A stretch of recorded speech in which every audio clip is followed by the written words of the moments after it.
Hello, everybody, and welcome to well, I guess you could call this an add-on.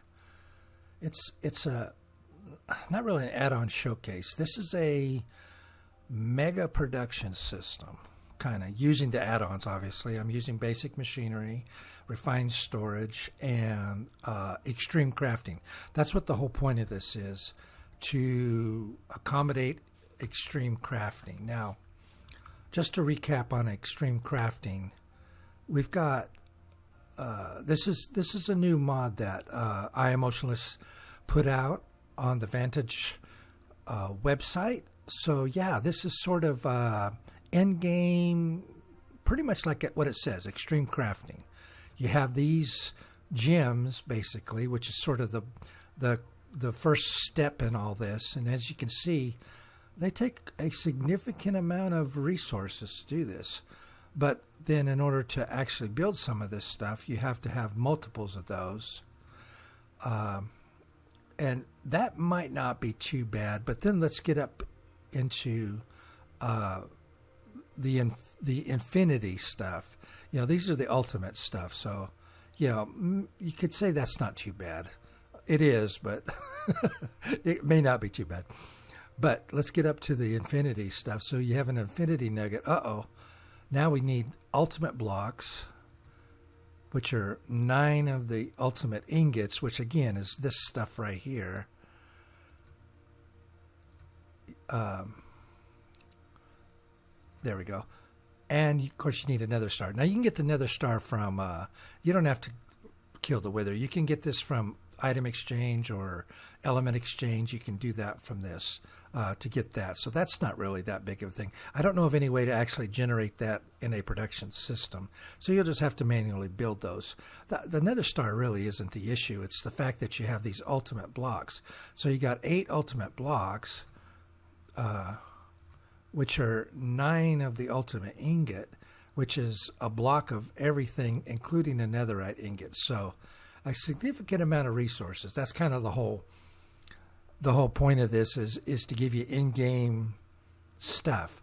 So in order to do this crafting stuff, and by the way, I've added this to my flat world, which you'll see in a few episodes. I think I'm like 2 or 3 episodes out right now, so you'll see it in an upcoming episode. But yeah, this stuff is like, you know, the equipment. I think like the infinity stuff is, you know, it just doesn't 100 attack damage.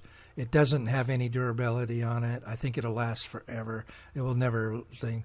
So yeah, I'm actually not going to use this stuff when I craft it. It's just too OP to be used. But what I'm going to do on the flat world is I'm going to build a nice little and then you got the ultimate apple, or infinity apple, sorry. And that's all that crazy stuff, which is cool. And it also includes an enchanted apple, which I'm not exactly sure even how to make. So, yeah. So it's crazy stuff, and it's fun, crazy stuff. But I'm going to build a little museum and put all this stuff in it, because I'm not going to actually use it, because it's too OP for me. I don't really need all that stuff. I like a little bit of danger in my Let's Plays, in my playing. Yeah, I've got like the netherite armor on the flat world, but I never hardly ever used diamond armor, to be honest. I always just went with like enchanted iron armor, you know, and used my diamonds for other stuff when I was playing regular survival. So, but you know, I mean, on the flat world, I mean, the resources are basically free, so, you know, why not, right? But anyways, so let me go into creative mode here, and let's just take a look at this monstrosity that I've built here. Now this is overkill. I was kind of seeing how big you could actually make something like this, and you can actually make it very big. Now I probably wouldn't make this big. I don't think. You know, this would be considered one module. This whole thing here would be just one module. So you're going to have multiple modules. You're going to have multiples of these systems. So I don't know what would be a good. I mean, this is actually working really well. I've got two. I mean, the setup on it is really, really simple. Just got a miner. See, the miner's popping up stuff. Got 3 solar panels for each one. I've got 2 furnaces here that are converting this stuff into ingots and whatnot. And of course, it's all going into the refined storage system. And we've got billions and billions of space in there. So it's not an issue that it's going to overflow or anything like that. And as you can see, it just churns out the stuff. And if you look over here, in fact, I had to, just for demonstration purposes, my gold chest is now full, so I'm kind of just dumping it off into the trash can here, just not to have a big pile of stuff sitting there. And again, for the iron, look at the iron is full. Now, I ran this for an hour-ish, maybe a little less, maybe a little more. I wasn't keeping strict time on it. I mean, I wasn't trying to strictly time it or anything like that. But in about an hour-ish, this is what I got out of it. Like I said, it may be a little less, it may be a little more. But essentially in an hour or so, this is sort of what this particular system right here is producing. So, yeah, and it's just, as you can see, it's just the same thing over and over again. It's one of these little sections here, just repeated over and over again, and it's all going into the middle here, where it's being going through the furnace and then going into the storage system, and that's really simple. And then, of course, over here, it's coming out using the extract units modules, and then just going into my chests here. Now, as you can see, we're not getting as much, the diamonds and the emeralds. You don't get as much out of as you do some of this other stuff. You get tons of gold, tons of iron, a lot of coal. So over here is sort of the supplementary. It's going to supplement the emeralds and the diamonds. And then over here, we have the netherite, which is this very last chest here. And see, we got netherite being produced over here, which is obviously what you need for the ancient debris, which you need for the netherite in order to make the gem. So what I've done here is use the press, the heavy press. If you take the heavy press and run coal through it, just one of them, you get the emeralds. And as you can see, I'm basically running it here with a steam engine and some solar panels here, kind of just mixing up the thing. Originally I had it set up with two steam generation units running at the same time, but that was actually too much. It was it was generating too much power, and I put a battery up there, but it was still just basically wasting power. So this lags just a tiny bit here, but it's not enough to be concerned, because there's going to be multiples of these. Remember, these are just one slice or one unit of a multiple. You're going to have multiples of these along with multiples of that sort of thing going as well. So, what you do is you'd set up your however big module you'd want to set up. Maybe cut this in half, maybe have like four units on each side. And then over here you would have maybe 3 of your emerald, and then over on the other side you'd have 3 of your diamond.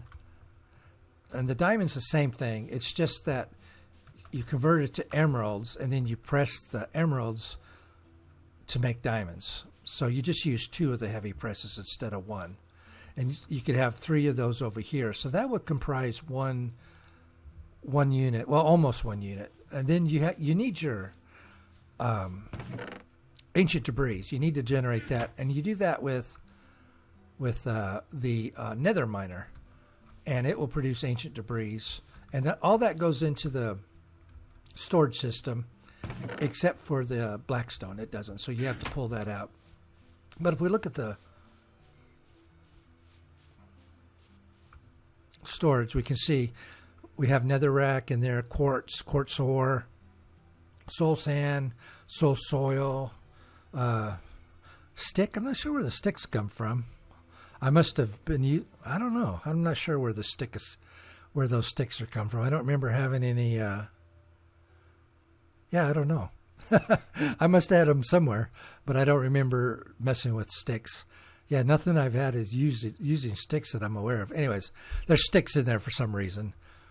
Got a bunch of iron ingots in there, and lots of stone, of course. Now the nether stuff, the nether gold ore, the the quartz ore, you can run those through a furnace and convert them into gold ingots and quartz. So you could pull those out and just do what I'm doing here. You wouldn't need the advanced power for that. You just need a regular power system. And just run it through, pull it out with one of the export units, and just run it into a... well, you can't run it through the furnace because it doesn't work. So you'd have to use a regular furnace or use a blast furnace. So yeah, you'd have to. The regular furnace doesn't process these items. I tried it; it doesn't work. So you'd have to use a regular furnace, or a blast furnace would be ideal because the blast furnace is much faster. So you'd pull the item out using this, and you could pull coal out of here as well because you're generating tons of coal. Pull the coal out of here as well to fuel the blast furnace. I'll set up a little system at some point for that as well and kind of go over that. But that's not really pertinent to this particular setup because, I mean, let's face it, you're getting tons and tons. Where is it at? I mean, you're getting so much gold. Gold and iron are your two biggest things you're getting out of this. And this system is just producing absolute tons of it. But it's going to take tons in order to do this extreme crafting. So that's the whole point. So yeah, just a little preview on it. I mean, what you want to now. I know people are going to say, "Oh, use a hydrogen generator. That's better than these steam generators." And I'm going to tell you right now, it's not. It's not better at all. The hydrogen generators are expensive. They're complicated. And remember, you're going to have to replicate this multiple times. And there's no point in it. It doesn't work any better than this system right here because I've already tried it. And I can tell you that the setup time and the material cost of it compared to this, it is simply not worth it to use the hydrogen generators for it. Even though it may produce better power in the long run, the cost-benefit ratio of this it isn't worth it. Now, see, that's the thing that people don't understand when you're doing this sort of system. When you're doing high production systems, high volume systems like this, where you're producing a lot of resources. I mean, we're talking a metric ton of resources every hour, or every minute in your modded Minecraft. You have to consider the cost-benefit ratio.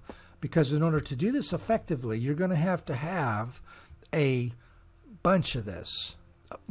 For this extreme crafting stuff, you saw the recipes on this. You're going to have a bunch of stuff.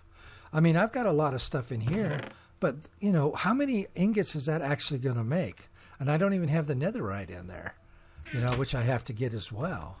So you have to look at the cost-benefit. And what I mean by cost-benefit is, what are the materials that you're putting into a system that you're generating, and what are the resources that you're getting out of the system, right?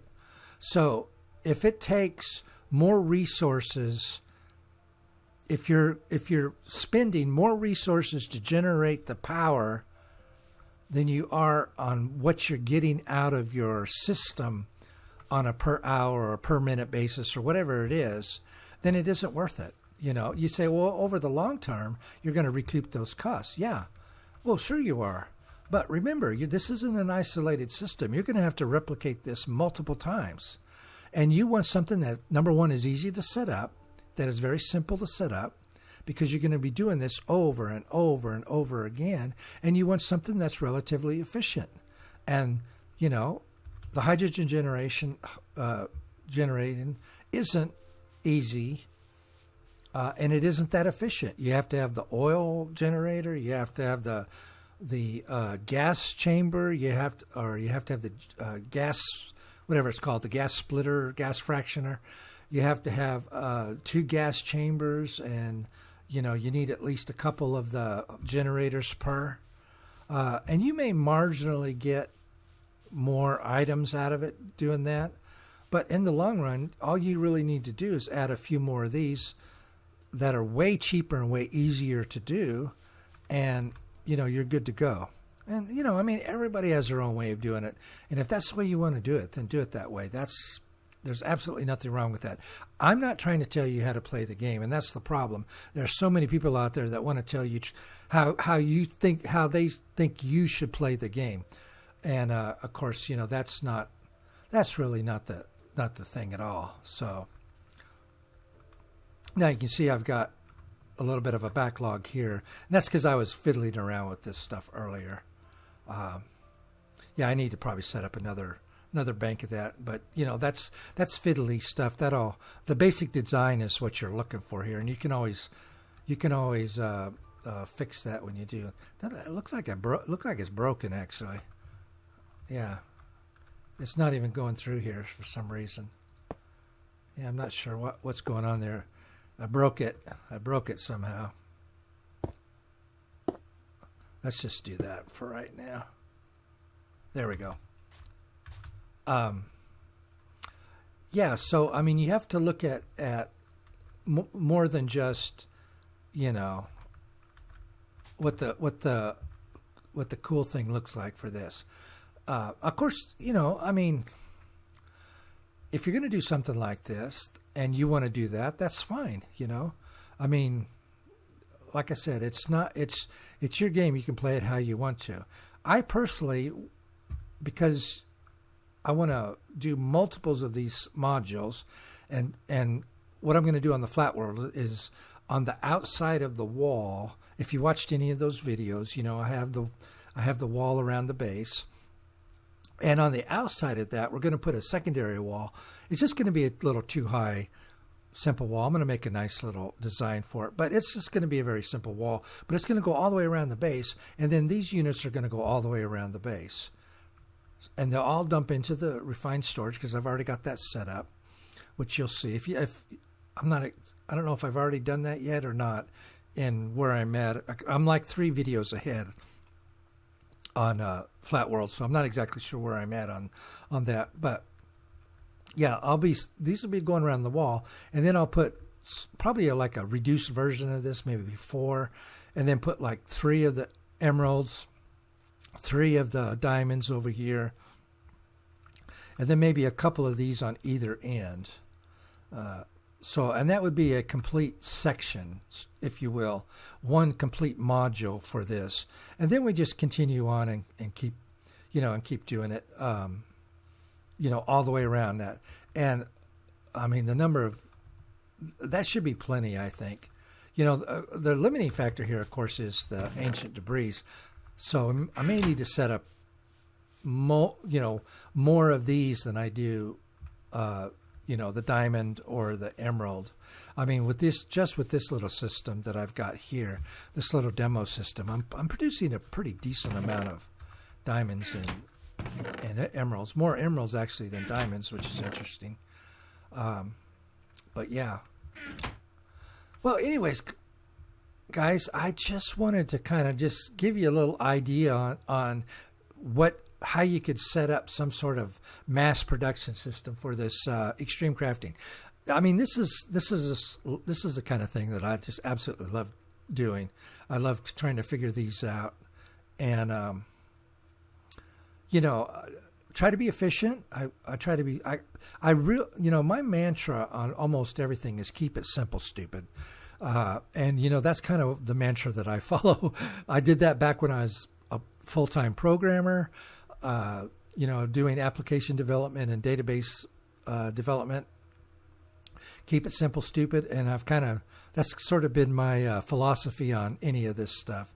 And, none of these are really complicated. They're all relatively inexpensive. I mean, the steam generators are pretty darn cheap to make, and they're easy to make. I've got 6 of them per here, and they're churning out. As you can see, they're almost continuously putting out a pulse, which is great.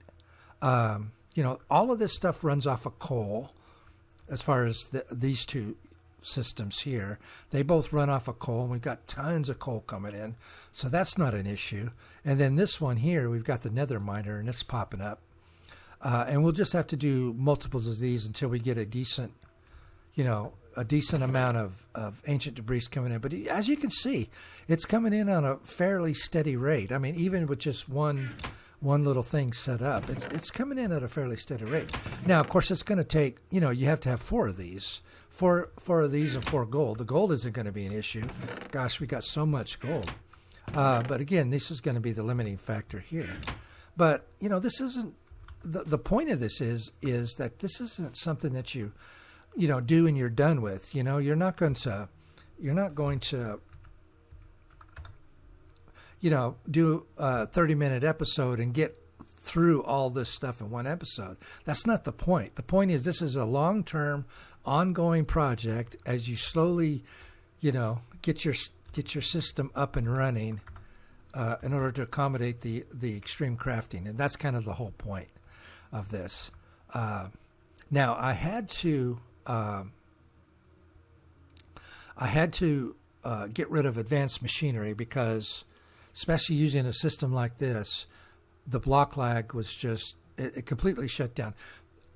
And I know that for a fact that that's a problem because I added advanced machinery. The only thing I have here is these 3 mods, is basic machinery, refined storage, and extreme crafting. That's it. That's all I have here. So I added advanced machinery to see if I could use it. And the production line completely stopped. It simply would not move. That's how bad the lag was. Now, obviously, I've got tons of entities flowing here, so there's a lot of stuff going on. But you can see right now that it's not an issue. But as soon as I added advanced machinery, everything stopped. It quit working. So I took out advanced machinery out of the flat world because it's just simply because of the block lag. So, I mean, that kind of limits us because I was hoping I could double the ores. That would actually double the production of this, but I just can't use advanced machinery with this system. It just doesn't work. And in fact, I had to take it out of the flat world. I don't even have any of this set up in the flat world, and I had to take it out because the block lag was so bad that I couldn't even get out of the nether. I had to kill myself to get out of the nether. I put all my stuff in a chest and then killed myself so I could actually get out of the nether. I couldn't even get out of the nether. That's how bad it was. So yeah, the advanced machinery, unfortunately, I'm not using. So I know some of you might want to think about suggesting that. It's a good idea because you can double your ores that way, and that would automatically double this production line. But I just can't use it. It's just not usable for me. So unfortunately, have to stick with this. But again, this is just one module of many, and yeah, it's just going to be an ongoing project, and it's going to be a lot of fun to implement on the flat world. This is just the demo here, but I think I was kind of, proof of concept. Does this something like this actually work? And sure enough, yeah, it works great. It works great. As you can see, we're just generating all kinds of resources here. It's not the best thing. Obviously, if I could use advanced machinery, I could double the ores, which would be a tremendous increase, but I just can't do it. So yeah, we're just going to have to go with this. Well, anyways, just to give you a little idea, some mega production. There's probably other ways or even better ways of doing it. This is just the way that I decided to do it, just because it was cheap, because it was easy, and it was tileable and easy to replicate. And so I went with this. Well, I appreciate it. And thanks for watching. I will see you in the next one. Bye-bye now.